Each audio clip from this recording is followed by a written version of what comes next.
दोस्तों जरा सोचिए, अगर किसी दिन सुबह सुबह न्यूज़ हेडलाइन में छपे कि अमेरिका ने भारत के खिलाफ वीटो का इस्तेमाल कर भारत का सपना तोड़ दिया, तो आपके दिल में क्या गुजरेगी? शायद सबसे पहले यही सवाल उठेगा कि आखिर क्यों? आखिर वो अमेरिका जो हर मंच पर भारत के साथ खड़ा दिखाई देता है, जिसने खुलेआम कहा था कि भारत को संयुक्त राष्ट्र सुरक्षा परिषद यानी आईएनएससी की स्थायी सदस्यता मिलनी चाहिए, वही अमेरिका अब अचानक कैसे बदल गया? लेकिन दोस्तों, राजनीति में कभी कुछ यूं ही नहीं होता। हर मुस्कान के पीछे एक मकसद होता है, हर हाथ मिलाने के पीछे एक चाल और हर तारीफ के पीछे एक रणनीति। और यही हुआ भारत के साथ। भारत जो दुनिया का सबसे बड़ा लोकतंत्र है, एक ऐसा देश जहां 5.25 करोड़ से भी ज्यादा लोग अपने वोट से सरकार बनाते हैं, जहां हर 5 साल में लोकतंत्र का सबसे बड़ा उत्सव मनाया जाता है और जहां विविधता ही ताकत है, वही भारत जब अंतर्राष्ट्रीय मंच पर अपनी बात रखता है तो पूरी दुनिया को सुनना पड़ता है। और यही वजह है कि पिछले कई दशकों से भारत लगातार ये मांग कर रहा था कि उसे एनएससी में स्थायी सदस्यता दी जाए। भारत की जनसंख्या, अर्थव्यवस्था, सैन्य शक्ति और अंतर्राष्ट्रीय प्रभाव सब कुछ उसे इस पद के लिए योग्य बनाते हैं, लेकिन बार बार कुछ ना कुछ ऐसा होता रहा जिससे यह सपना अधूरा रह गया। हाल ही में जब 146 से ज्यादा देशों ने भारत के समर्थन में खुलकर मतदान किया, तो लगा कि अब समय आ गया है। यह सिर्फ भारत की नहीं बल्कि पूरे विश्व की जीत होने वाली थी। न्यूयॉर्क में संयुक्त राष्ट्र की इमारत के गलियारों में भारतीय प्रतिनिधियों के चेहरे पर आत्मविश्वास था। माहौल बदल चुका था। सब तरफ यही चर्चा थी कि भारत को अब स्थायी सदस्यता मिलने से कोई नहीं रोक सकता। भारत की ताकत, उसका लोकतंत्र और उसका जिम्मेदार रवैया उसे इस स्थान का असली हकदार बना रहा था। लेकिन तभी वो खबर आई जिसने हर भारतीय को अंदर तक झकझोर दिया। अमेरिका ने वीटो लगा दिया। दोस्तों, यह सिर्फ एक वीटो नहीं था, यह भारत के विश्वास पर लगा एक गहरा आघात था, क्योंकि यह वही अमेरिका था जो भारत के साथ मंच पर खड़ा होकर दोस्ती की बातें करता है। वही अमेरिका जिसने भारत के प्रधानमंत्री के साथ हाथ मिलाते हुए कहा था कि भारत और अमेरिका दुनिया के भविष्य के 2 पहिए हैं। लेकिन जब असली परीक्षा का वक्त आया, जब इतिहास बदलने की घड़ी आई, तब अमेरिका ने अपनी असली चाल चल दी। अमेरिका ने अपनी वीटो शक्ति का इस्तेमाल करते हुए भारत की स्थायी सदस्यता के रास्ते में दीवार खड़ी कर दी। अब जरा समझिए कि यह वीटो कितना शक्तिशाली हथियार है। संयुक्त राष्ट्र सुरक्षा परिषद में 5 स्थायी सदस्य हैं, अमेरिका, रूस, चीन, फ्रांस और ब्रिटेन। अगर इनमें से कोई एक देश भी ना कह दे तो कोई भी प्रस्ताव वहीं रुक जाता है। भारत को 4 देशों का समर्थन मिल चुका था। चीन, रूस, फ्रांस और ब्रिटेन सभी ने हामी भर दी थी। बस अमेरिका के कारण यह प्रस्ताव ठहर गया और इस एक ना ने पूरी दुनिया में सवाल खड़े कर दिए। भारत को इस बात का एहसास हो गया कि यहां केवल राजनीति नहीं बल्कि एक गहरा पावर गेम खेला जा रहा है।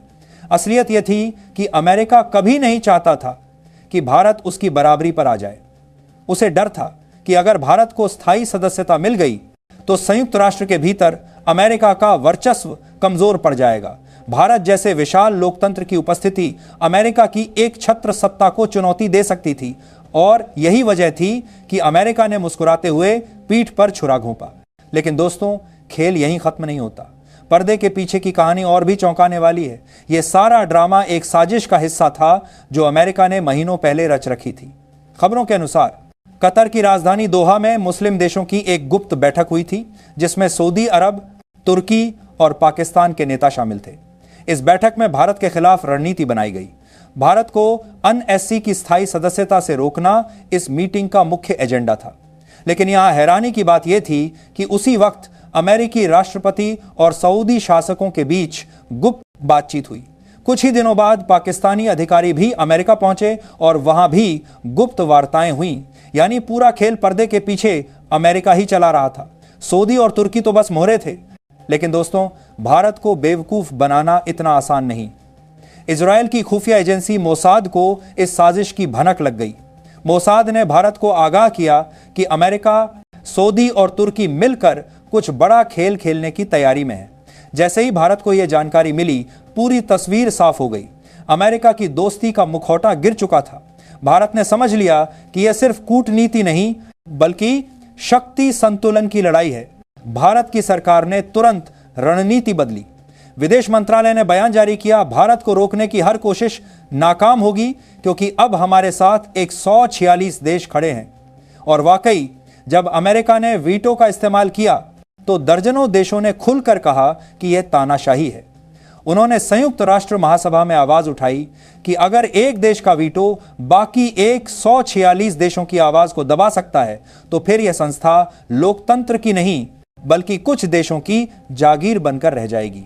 यहां तक कि संयुक्त राष्ट्र महासभा के अध्यक्ष ने भी बयान दिया, भारत को स्थायी सदस्यता मिलनी चाहिए। वह न सिर्फ एक देश है बल्कि लोकतंत्र की आत्मा है। यह बयान अपने आप में ऐतिहासिक था। अब बहस इस बात पर शुरू हो गई कि वीटो पावर के नियमों में बदलाव किया जाए। प्रस्ताव रखा गया कि अगर 5 में से 4 स्थायी सदस्य किसी प्रस्ताव को मंजूरी दें तो 5वें का वीटो अमान्य माना जाए। अगर यह नियम बदल गया तो अमेरिका की साजिश धरी की धरी रह जाएगी और भारत की राह हमेशा के लिए खुल जाएगी। लेकिन यह आसान नहीं होगा। इस संशोधन के लिए 193 में से कम 185 देशों का समर्थन जरूरी है। हालांकि भारत को पहले से ही 150 देशों का साथ हासिल है, जो अपने आप में एक बड़ी उपलब्धि है। और इसी भरोसे के साथ भारत ने अब इस लड़ाई को एक नए स्तर पर पहुंचा दिया है। भारत ने पलटवार शुरू कर दिया है। संयुक्त राष्ट्र में भारत ने एक सनसनीखेज खुलासा किया कि सऊदी अरब और तुर्की गुप्त रूप से यूरेनियम संवर्धन कर रहे हैं, यानी परमाणु हथियार बनाने की कोशिश। यह वही काम है जिसके लिए अमेरिका ने ईरान पर कड़ी सजा दी थी। अब सवाल यह उठता है कि क्या अमेरिका अपने दोस्तों पर भी वही नियम लागू करेगा? अगर अमेरिका चुप रहता है तो दुनिया जान जाएगी कि उसके नियम केवल दूसरों के लिए हैं, खुद के लिए नहीं। भारत ने आर्थिक स्तर पर भी जवाब दिया। सऊदी अरब से कुछ उत्पादों पर रोक लगाई गई। तुर्की के साथ व्यापारिक समझौते ठंडे बस्ते में डाल दिए गए। नौसैनिक स्तर पर भारत ने अरब सागर और भूमध्य सागर में अपनी ताकत का प्रदर्शन किया। भारतीय युद्धपोतों ने यहां के ताक सागर की लॉन्ग्स के पास पर के लिए संदेश दिया कि भारत अब किसी भी चुनौती से पीछे हटने वाला नहीं है। अब तस्वीर साफ है, एक तरफ अमेरिका, सऊदी अरब और तुर्की हैं और दूसरी तरफ भारत तथा उसके साथ खड़े 150 से ज्यादा देश।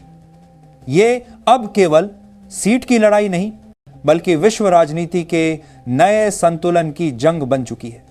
ये लड़ाई अब विचारों की, सिद्धांतों की और सच्चे लोकतंत्र की है। भारत के प्रधानमंत्री ने संयुक्त राष्ट्र मंच से कहा, अगर दुनिया का सबसे बड़ा लोकतंत्र स्थायी सदस्यता नहीं पा सकता तो फिर इस संस्था के अस्तित्व का क्या अर्थ रह जाएगा। यह एक वाक्य नहीं बल्कि पूरी दुनिया के लिए एक संदेश था।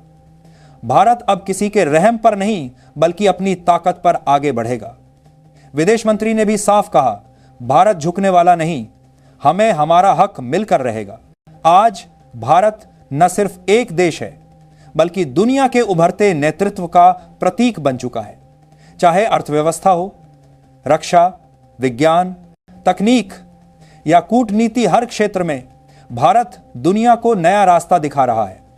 भारत ने दुनिया को योग दिया, चंद्रयान और मंगल मिशन से अंतरिक्ष में अपना परचम लहराया, डिजिटल क्रांति से करोड़ों लोगों का जीवन बदला और अब अंतर्राष्ट्रीय राजनीति में अपनी शर्तों पर खेल रहा है। अमेरिका की यह चाल शायद कुछ वक्त के लिए भारत को रोक सकती है, लेकिन रोक नहीं सकती हमेशा के लिए, क्योंकि अब दुनिया भी जान चुकी है कि भारत का समय आ गया है। भारत के पास न सिर्फ शक्ति है बल्कि नैतिक बल भी है और यही किसी भी वैश्विक संगठन की असली ताकत होती है। अब सवाल सिर्फ इतना है कि यह बदलाव कब होगा? क्या नियम बदलेंगे? क्या वीटो की जगह लोकतंत्र की आवाज़ सुनी जाएगी? क्या भारत को वह सम्मान मिलेगा जिसका वह दशकों से हकदार है? शायद बहुत जल्द दुनिया इन सवालों का जवाब देखेगी, क्योंकि अब भारत पीछे नहीं हटने वाला। यह लड़ाई भारत की सदस्यता की नहीं बल्कि उस नई विश्व व्यवस्था की है जहां ताकत नहीं, सच्चाई का राज होगा। यह संघर्ष भारत का नहीं बल्कि हर उस देश का है जो बराबरी चाहता है। तो दोस्तों, आपने देखा कैसे अमेरिका की एक चाल ने भारत को रोकने की कोशिश की, लेकिन भारत ने उसी चाल को अपनी ताकत बना लिया। यह कहानी बताती है कि आज का भारत किसी का मोहरा नहीं बल्कि खुद एक शक्ति केंद्र बन चुका है। और हां दोस्तों, अगर आप भी मानते हैं कि भारत को उसका हक मिलना चाहिए तो कमेंट में लिखिए जय हिंद। अगर आपको यह कहानी दिल को छू गई हो तो वीडियो को लाइक करें, चैनल को सब्सक्राइब करें और वीडियो को अंत तक जरूर देखें, क्योंकि आने वाले एपिसोड में हम बताएंगे कि भारत अब कैसे दुनिया के सामने एक नया संगठन खड़ा करने जा रहा है जो संयुक्त राष्ट्र की जगह ले सकता है।